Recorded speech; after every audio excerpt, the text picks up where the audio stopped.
السلام عليكم ورحمة الله وبركاته. إن الحمد لله وحده والصلاة والسلام على من لا نبي بعده وعلى آله وصحبه ومن والاه أما بعد.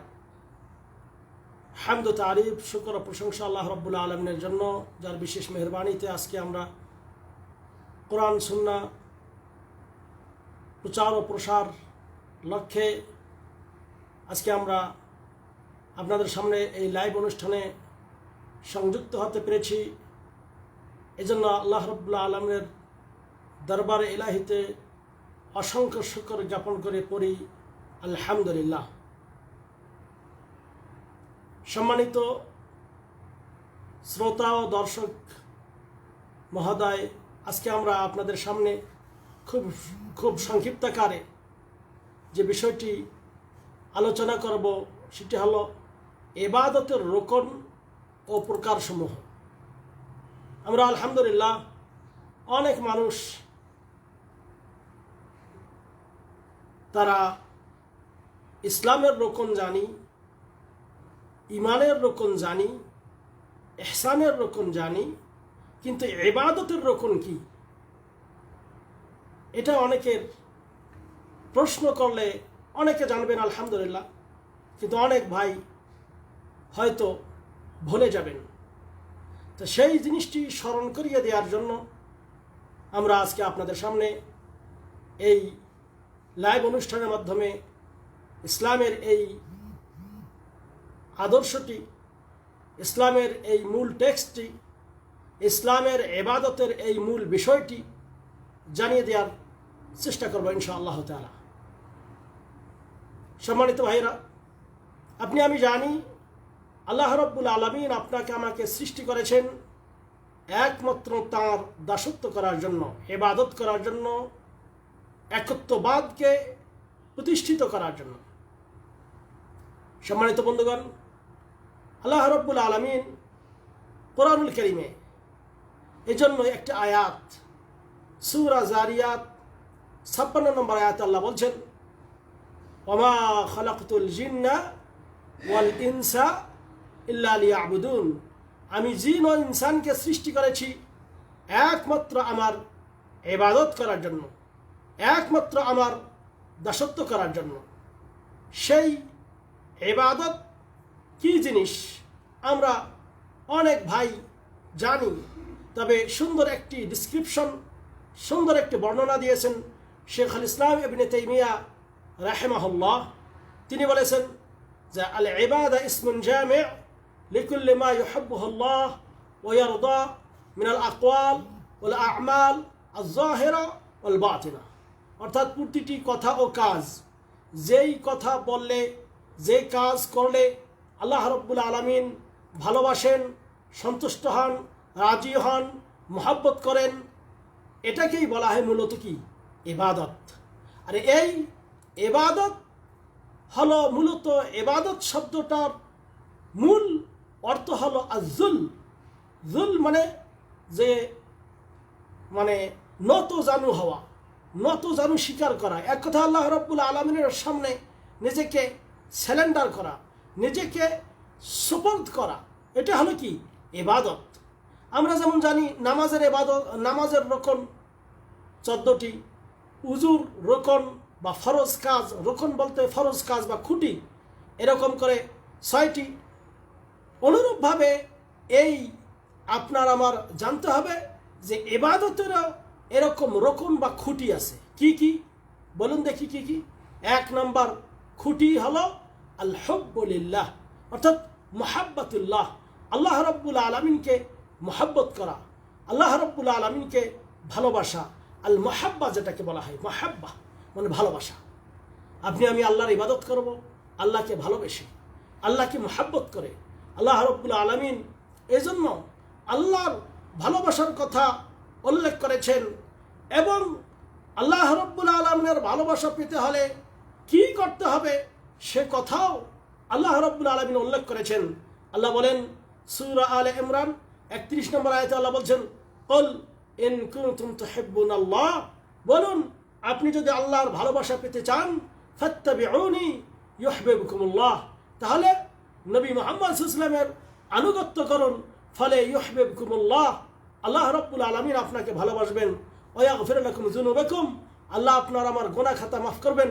ওয়াল্লাহু গফুরুর রহিম, আল্লাহ রাব্বুল আলামিন অত্যন্ত ক্ষমাশীল এবং দয়াশীল। তাহলে এই আয়াতে যেটা বোঝানো হলো যে আল্লাহ রাব্বুল আলামিন এখানে বলেন, কুল ইন কুনতুম তুহিব্বুনাল্লাহ, বলুন যদি তোমরা আল্লাহর ভালোবাসা পেতে চাও। তাহলে এখানে আল্লাহর ভালোবাসার কথা সর্বাগ্রে উল্লেখ করা হয়েছে। সম্মানিত বন্ধুগণ, এই আল্লাহ রাব্বুল আলামিনের ভালোবাসা পেতে হলে আল্লাহ বলছেন কি করতে হবে, তোমরা ইউহিব্বুকুমুল্লাহ ইন কুনতুম তুহিব্বুনাল্লাহ ফাত্তাবিউনি, তাহলে নবী করিম সাল্লাল্লাহু আলাইহি ওয়াসাল্লামের আনুগত্য করো। এক কথা আল্লাহর ভালোবাসা আপনার আমার সর্বাগ্রে হতে হবে, এর পাশাপাশি নবী মুহাম্মদ সাল্লাল্লাহু আলাইহি ওয়াসাল্লামের ইত্তেবা করার মাধ্যমে, আনুগত্য করার মাধ্যমে তাকেও ভালোবাসতে হবে। সম্মানিত বন্ধুগণ, তাহলে এই ইবাদতের রোকন বা খুঁটি হলো কয়টি? তিনটি। ইবাদতের খুঁটি কয়টি? ইবাদতের রোকন কয়টি? তিনটি। ভালো করে মনে রাখবেন। এক নম্বর আল মুহাব্বাহ, মুহাব্বত করা, ভালোবাসা। আল্লাহকে ভালোবাসতে হবে, নবীকে ভালোবাসতে হবে, ইসলামকে ভালোবাসতে হবে, ইমানকে ভালোবাসতে হবে। কিন্তু এখানে যে ভালোবাসা বলতে যেটা বোঝানো হয়েছে সেটা হলো আল্লাহ রাব্বুল আলামিনকে মুহাব্বত করে, আল্লাহ রাব্বুল আলামিনকে ভালোবেসেই আপনাকে আমাকে এই ইবাদত করতে হবে। যদি আপনি ইবাদত করতেছেন আল্লাহর কিন্তু আল্লাহকে ভালোবাসেন না, তাহলে এই ইবাদতের আপনার কোনো রূহ নেই, কোনো প্রাণ নেই, এই ইবাদত গ্রহণযোগ্য হবে না।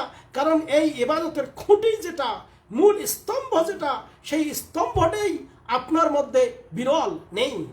এজন্য আল্লাহর ভালোবাসা সর্বাগ্রে হতে হবে এবং আল্লাহর ভালোবাসা পেতে হলে নবী মুহাম্মদ সাল্লাল্লাহু আলাইহি ওয়াসাল্লামের আনুগত্যের মাধ্যমে নবী মুহাম্মদ সাল্লাল্লাহু আলাইহি ওয়াসাল্লামকেও ভালোবাসতে হবে। এক, আমরা সংক্ষেপে বলবো ইনশাআল্লাহ। দ্বিতীয় নম্বর কথা যে আল্লাহ রাব্বুল আলামিনের এই ভালোবাসার পাশাপাশি এক নম্বর খুঁটি যদি আপনি পালন করলেন, আল্লাহকে ভালোবাসলেন, নবীকে ভালোবাসলেন, কোরআনকে ভালোবাসলেন, ইসলামকে ভালোবাসলেন, ইমানকে ভালোবাসলেন, এইগুলি ভালোবাসার পাশাপাশি আপনাকে আর রাজা, দ্বিতীয় নম্বর খুঁটি যেটা, দ্বিতীয় নম্বর মূল স্তম্ভ যেটি, সেটা হলো আর রাজা, কামনা করতে হবে। কি কি কামনা?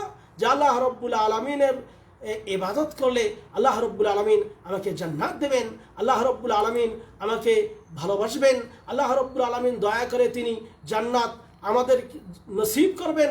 এই জিনিসটা আপনার আমার এই রাজা বা কামনা থাকতে হবে। অনেকে বলেন আমি ইবাদত করে যাব, জান্নাত দেওয়া না দেওয়ার মালিক আল্লাহ, আল্লাহ জান্নাত দেবেন দেবেন, না দেবেন নাই, এটা আমার দেখার বিষয় নয়। না, তাহলে আপনার ইবাদত কবুল হবে না। আপনার ইবাদত গ্রহণযোগ্য হতে হলে অবশ্যই আপনাকে আমাকে আপনার এই রাজা থাকতে হবে, অর্থাৎ আশা থাকতে হবে, কামনা থাকতে হবে, ইস্তেবশার গ্রহণ করতে হবে যে আল্লাহ আছেন, আল্লাহ আমার একজন ক্রিয়েটর আছেন, আল্লাহ আমার একজন রক্ষণাবেক্ষণকারী আছেন, আল্লাহ আল্লাহ রাব্বুল আলামিন তাকেই তিনি আমার ভালো করেন, তিনি আমার মন্দ করেন, তিনি তার অনুগ্রহে আমি বেঁচে আছি। সব কিছু কামনা, বাসনা, আশা, ভরসা, এই কামনা রাখতে হবে। হ্যাঁ, সুধারণা রাখতে হবে কার সম্পর্কে? আল্লাহ সম্পর্কে। দ্বিতীয় নম্বর, হ্যাঁ, যে আল্লাহ রাব্বুল আলামিন বলেন ফামান কানা ইয়ারজু লিকা রাব্বিহি ফালইআমাল আমালান সালিহা ওয়া লা ইউশরিক বিইবাদাতি রাব্বিহি আহাদা। সূরা কাহফের মধ্যে আল্লাহ কি বলছেন? ফামান কানা ইয়ারজু লিকা রাব্বিহি, হ্যাঁ, যে ব্যক্তি আল্লাহর কি সাক্ষাৎ করা পছন্দ করে, ফালইআমাল আমালান সালিহা, সে যেন ভালো কাজ করে, হ্যাঁ, ওয়া লা ইউশরিক বিইবাদাতি রাব্বিহি আহাদা, এবং আল্লাহর ইবাদতে অন্য কাউকে যেন অংশীদার না করে। এই জন্য করে আপনি আমি জান্নাতের আশা করব যে আমি যদি ভালো কাজ করি, আমি যদি সালাত আদায় করি, আমি যদি এক আল্লাহর ইবাদত করি, এক আল্লাহর প্রতি আপনি আমি যদি মনোনিবেশ করি, এক আল্লাহকে যদি ভালোবেসে আমি তার ইবাদত বন্দেগী করি, অবশ্যই আল্লাহ রাব্বুল আলামিন আপনাকে আমাকে কি করবেন? জান্নাত দান করবেন। তিনি আপনার আমার ওপর ভালোবাসবেন, তিনি আপনাকে আমাকে মহব্বত করবেন, তিনি আপনাকে আমাকে দয়া করবেন, তিনি আপনার আমার প্রতি কি মানে যত প্রকার অনুগ্রহ আছে দান করবেন। তাহলে দ্বিতীয় নম্বর খুঁটি কি? কামনা করতে হবে। কিসের কামনা? জান্নাতের কামনা। এই জন্য তো হাদিসে এসেছে আল্লাহুম্মা ইন্নী আসআলুকা জান্নাতুল ফিরদাউস, আল্লাহ তোমার কাছে জান্নাতুল ফিরদাউস চাই। হ্যাঁ, আল্লাহর কাছে চাইতে হবে, কামনা করতে হবে। আল্লাহুম্মা ইন্নী আসআলুকাল হুদা ওয়াত তুকা ওয়াল আফাফা ওয়াল গিনা, হে আল্লাহ তুমি আমাকে হেদায়েত দান করো, তাকওয়া দান করো। হ্যাঁ, ওয়াল গিনা, এবং আল্লাহ আমাকে তুমি সেই মানুষের কাছে চাওয়া থেকে, হ্যাঁ, তুমি আমাকে বেনিয়াজ করো, অর্থাৎ মানুষের কাছে যেন আমি ধন না ধরি। এই জন্য এক হাদিসে এসেছে ইজা ইসতাআনতা ফাসতাইন বিল্লাহ, যখন কিছু চাইবে আল্লাহর কাছে চাও। হ্যাঁ, ওয়া ইজা সাআলাকা ফাসআলিল্লাহ, যখন কিছু চাইবে প্রার্থনা করবে আল্লাহর কাছে চাও। কেন আল্লাহর কাছে চাবেন না? আল্লাহুস সামাদ, আল্লাহ হলেন মুখাপেক্ষী, আল্লাহ কারো কাছে কিছু চান না, সে আল্লাহর কাছে সব কিছু রয়েছে। আমরা কি তার কাছে কামনা করব না, আশা করব না? অবশ্যই কামনা করতে হবে, আশা করতে হবে, বাসনা পোষণ করতে হবে, সুসংবাদ গ্রহণ করতে হবে, আল্লাহর উপর পূর্ণ আস্থা এবং বিশ্বাস রাখতে হবে, এক আল্লাহর ইবাদত করতে হবে। দ্বিতীয় নম্বর খুঁটি আমরা খুব সংক্ষেপে আলোচনা করছি। তৃতীয় নম্বর খুঁটি সেটা হলো আল খাউফ। খাউফ মানে ভয় থাকতে হবে। যদি আমি নাফরমানি করি, যদি আমি শিরক করি, যদি আমি আল্লাহ বিরোধী করি, যদি আমি আল্লাহ রাব্বুল আলামিনের কথা না মানি, যদি আমি আল্লাহর আদেশ পালন না করি, যদি আমি সেই শিরক এবং বেদাতে লিপ্ত হয়ে যাই, তাহলে আল্লাহ আমাকে জাহান্নামে দেবেন। আল্লাহর ইবাদত না করলে আল্লাহ রাব্বুল আলামিন আমাকে জাহান্নামে দেবেন, এই ভয় আপনার আমার অন্তরে থাকতে হবে। অনেকে বলেন যে আমি ইবাদত করব, জাহান্নামে দেবেন না কি করবেন আল্লাহই জানেন। না, আপনার এটা অন্তরে থাকতে হবে যে আল্লাহ যদি তোমার আমি ইবাদত না করি তাহলে আমাকে তুমি জাহান্নামে দেবে। আল্লাহ আমি যদি শিরক করি আমাকে জাহান্নামে যেতে হবে। আল্লাহ আমি যদি বিদআত করি আমাকে জাহান্নামে যেতে হবে। এই জন্য করে আপনার আমার অন্তরে এই জিনিসটি থাকতে হবে যে আল্লাহ তোমার আযাব যাতে আমাকে গ্রাস না করে, তোমার ফিতনা যাতে আমাকে না পায়, তুমি আমাকে যাতে বিপদে না ফেলো, তোমার নাফরমানি হয়ে আমি যাতে কবরে না যাই, এই ভয়গুলি আপনার আমার অন্তরে থাকতে হবে। তাহলে এই তিনটি বিষয় আপনার ইবাদতের মূল জিনিস, যে ইবাদত করতে গেলে আপনাকে অবশ্যই মহব্বত করতে হবে আল্লাহকে। দ্বিতীয় নম্বর আপনার আশা আকাঙ্ক্ষা থাকতে হবে। তৃতীয় নম্বর আপনাকে জাহান্নামের ভয়, আযাবের ভয়, কবরের ভয়, মাহশারের ভয়, এইগুলি থাকতে হবে। তিনটি হলো ইবাদতের মূল। আর যদি আপনি আল্লাহকে মহব্বত করেন তাহলে অবশ্যই আল্লাহর কাছে আশা করবেন এবং জাহান্নাম থেকে নিষ্কৃতি লাভ করার জন্য চেষ্টা চালাবেন। তা প্রথম মহব্বতটাই হলো মূল। মহব্বত করলেই পাশাপাশি অন্য দুটি আপনার এসে যাবে, কিন্তু এটা অবশ্যই আপনার আমার নিয়তে থাকতে হবে। সম্মানিত বন্ধুগণ, এই কয়েকটি হলো, তিনটি জিনিস হলো ইবাদতের রকন। ইবাদতের খুঁটি হলো তিনটি। অনেক মানুষ আছেন যদি জিজ্ঞেস করেন ইমানের খুঁটি কয়টা, মাশাআল্লাহ বলতে পারে ইমানের খুঁটি 6টা। কি কি? আল্লাহর ওপর ইমান, ফেরেশতাদের ওপর ইমান, নবী রাসূলের ওপর ইমান, আসমানি কিতাবের ওপর ইমান, আখিরাতের ওপর ইমান, ভাগ্যের ভালো মন্দের ওপর ইমান। মাশাআল্লাহ, খুব ভালো কথা। যদি বলা হয় ইসলামের খুঁটি কয়টি? 5টি। কি কি? শাহাদাতে আল্লাহ ইলাহা ইল্লাল্লাহ ওয়া আন্না মুহাম্মাদুর রাসূলুল্লাহ, ইকামুস সালাহ, হ্যাঁ, নামাজ কায়েম করা, কালিমার সাক্ষ্য দেওয়া, নামাজ কায়েম করা, যাকাত প্রদান করা, রমজান মাসে রোজা রাখা, হজ করা। মাশাআল্লাহ, বলুন তো আপনি আমি ইবাদত করি কার? আল্লাহর। আল্লাহ বলছেন ওয়া'বুদুল্লাহ ওয়া লা তুশরিকু বিহি শাইআ, তোমরা এক আল্লাহর ইবাদত করো, তার ইবাদতে অন্য কাউকে অংশীদার করবে না, শরীক করবে না। তাহলে সেই ইবাদতের খুঁটি কয়টি, রোকন কয়টি জানি না, না জানতে হবে। 1 নম্বর কি? 1 নম্বর খুঁটি হলো মহব্বত, দ্বিতীয় নম্বর আশা আকাঙ্ক্ষা, তৃতীয় নম্বর হলো জাহান্নাম থেকে ভয়। সম্মানিত বন্ধুগণ, এবার আসুন, এই ইবাদত অনেক প্রকার। আমরা আলহামদুলিল্লাহ জানি নামাজ, রোজা, হজ, যাকাত এইগুলি যেমন ইবাদত, পাশাপাশি এই ইবাদতগুলির 1 নম্বর মূল হলো তাওহীদুল্লাহ, একত্ববাদ। এক আল্লাহর ইবাদত করা। কুল হুয়াল্লাহু আহাদ, বলুন তিনি আল্লাহ এক, আল্লাহুস সামাদ, আল্লাহ মুখাপেক্ষী, লাম ইয়ালিদ ওয়া লাম ইউলাদ ওয়া লাম ইয়াকুল লাহু কুফুয়ান আহাদ, তিনি কাউকে জন্ম দেননি, কারো কাছ থেকে জন্ম নেননি এবং তার সমকক্ষ কেউ নেই। এই জিনিসটি আপনাকে আমাকে জানতে হবে। 1 নম্বর ইবাদতের মূল হলো একত্ববাদ, এক আল্লাহর ইবাদত করা। আপনি তাওহীদ মানতেছেন মাশাআল্লাহ, কিন্তু তাওহীদ মানলেই শুধু হবে না, শিরককে পরিহার করতে হবে। বর্তমান সমাজে দেখুন না, বর্তমানে আমাদের বাংলাদেশে কি শুরু হয়ে গেছে মূর্তি এবং ভাস্কর্য নিয়ে। হ্যাঁ, অথচ এই ইসলামের ভিতরে সবচেয়ে এই শিরকের আবির্ভাব হয়েছে মূর্তি পূজার মাধ্যমে। পূর্বেকার যুগের ইয়াগুস, ইয়াউক, নাসর, হ্যাঁ, সুয়া, এরকম 5 জন ভালো মানুষ একসঙ্গে যখন মারা গেল, তখন নূহ আলাইহিস সালামের জামানায় তখন এই মানুষরা এই সম্প্রদায় শেষ হয়ে যখন যাচ্ছিল, তখন তাদেরকে বলল, তোমরা যেই লোকগুলি মারা গেল সেই লোকগুলির কিছু আকৃতি তৈরি করে তোমরা কি করো, ইবাদত করো।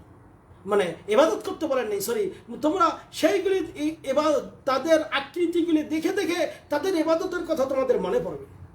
বলে নাই কিন্তু শয়তান তোমরা তাদের ইবাদত করো, তখন বলেনি।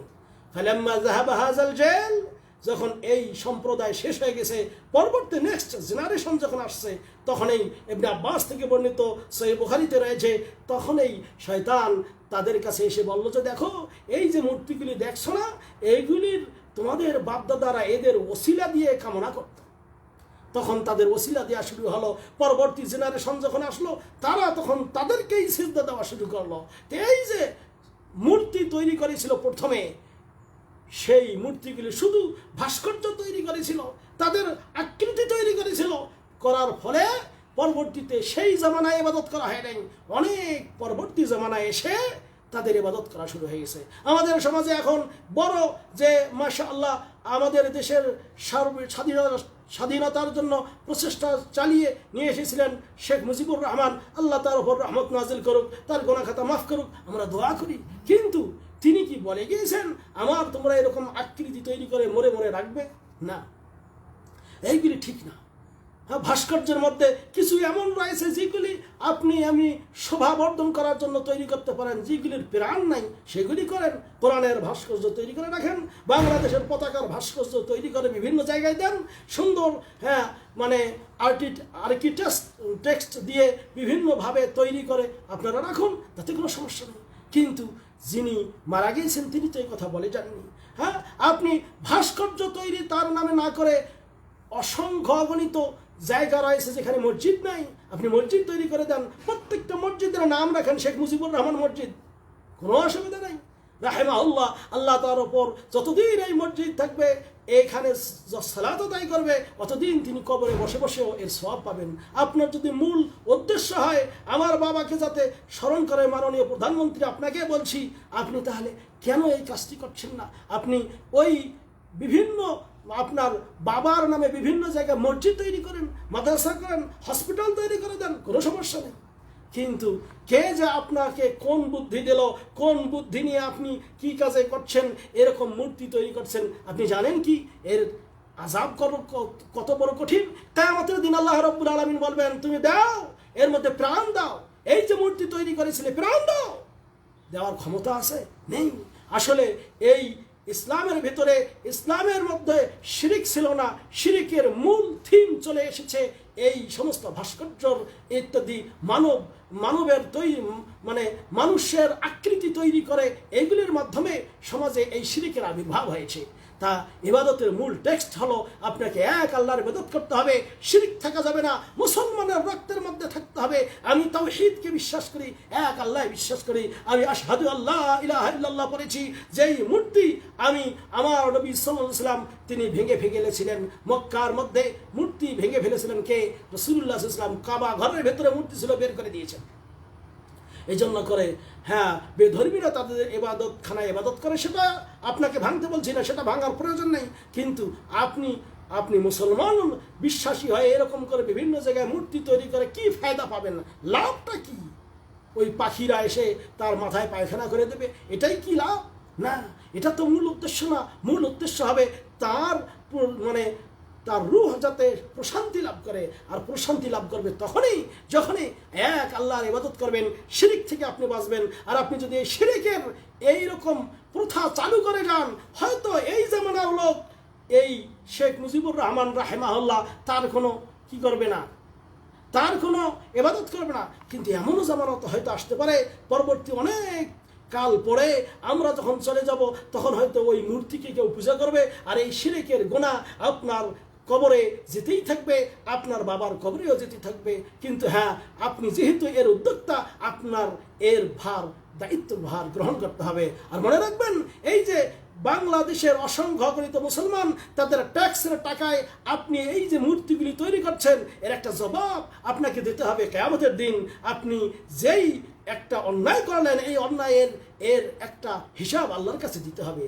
আপনি এখনো ভাবুন, চিন্তা ভাবনা করুন, এবং দেশের সরকার এবং মাননীয় মন্ত্রীগণ সবাই আপনারা চিন্তা ভাবনা করুন যে এটা আমরা কি করতেছি, এটা না করলে কি ক্ষতিটাই হবে, বরং তার যাতে উপকার হয় এটাই আপনার আমার চেষ্টা করা দরকার। যাই হোক বন্ধুগণ, তাই ইবাদতের মূল থিম হলো আপনি তাওহীদের ওপর থাকবেন, শিরক থেকে বেঁচে থাকবেন। দুই একটি কথা বলে শেষ করবো, আর বেশি লম্বা করবো না। আর সেটি হলো যে ইবাদতের মধ্যে একটি ইবাদত হলো যে আপনার এই ইবাদত কলবিয়া, কলব দিয়ে, কলবের মাধ্যমে আপনার ইবাদত, কলবের মাধ্যমে আপনার অন্তরে মহব্বত রাখতে হবে আল্লাহর, অন্তরে মহব্বত থাকতে হবে নবীর, অন্তরে মহব্বত থাকতে হবে কোরআনের, অন্তরে মহব্বত থাকতে হবে ইসলামের প্রতি।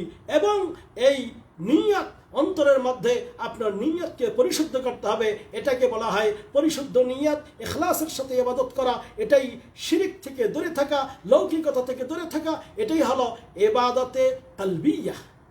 আরেকটা হলো ইবাদত লিসানিয়া, অর্থাৎ আপনার জবানের মাধ্যমে এর স্বীকৃতি প্রদান করতে হবে, জবানের মাধ্যমে কালিমা পড়তে হবে, আশহাদু আল্লা ইলাহা ইল্লাল্লাহ ওয়াহদাহু লা শারীকা লাহু ওয়া আশহাদু আন্না মুহাম্মাদান আবদুহু ওয়া রাসূলুল্লাহ, আবদুহু ওয়া রাসূলুহু।